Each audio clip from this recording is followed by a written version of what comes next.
નમસ્કાર, doctor Meena Trivedi, Ayurveda consultant, Porbandar. હમણાં આપણે ઔષધીય પ્રયોગ વિશે જોશું.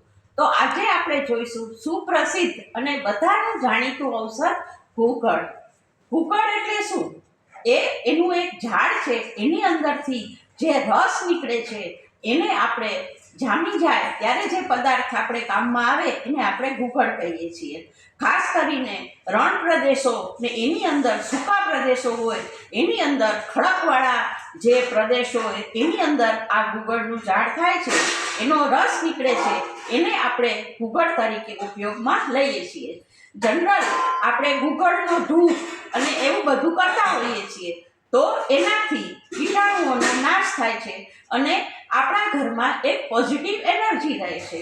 આ આમ સામાન્ય ગુણ છે, પણ આપણે ઔષધીય ગુણ શું છે તો એ આપણે આજે જોઈશું. ગર્ભાશય સંકોચક તરીકે આપણે ખાસ કરીને ઘૂઘડનો ઉપયોગ કરીએ છીએ.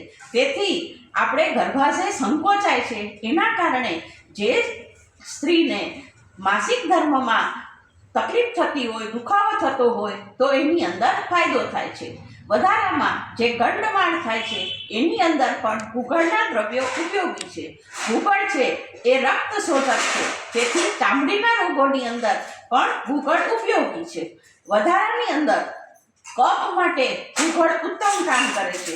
એટલે જ્યારે ચીકણો કફ અંદર શરીરમાં જમા થઈ ગયો હોય અને નીકળતો ન હોય ત્યારે ઘૂઘડનો પ્રયોગ કરવાથી આપણને ઘણો ફાયદો થાય છે. આવી રીતે આપણે ઘણા બધા ઘૂઘડના ઉપયોગો આપણે કામ આવે છે.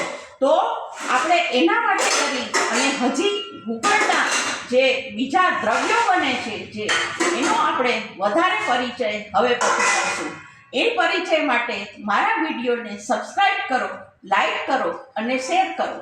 વધારામાં તમને કોઈ પણ પ્રકારની તકલીફ હોય તો મારા વિડીયોને એની અંદર જે નંબર આપેલા છે એમાં તમે મારો કોન્ટેક્ટ કરી શકો છો.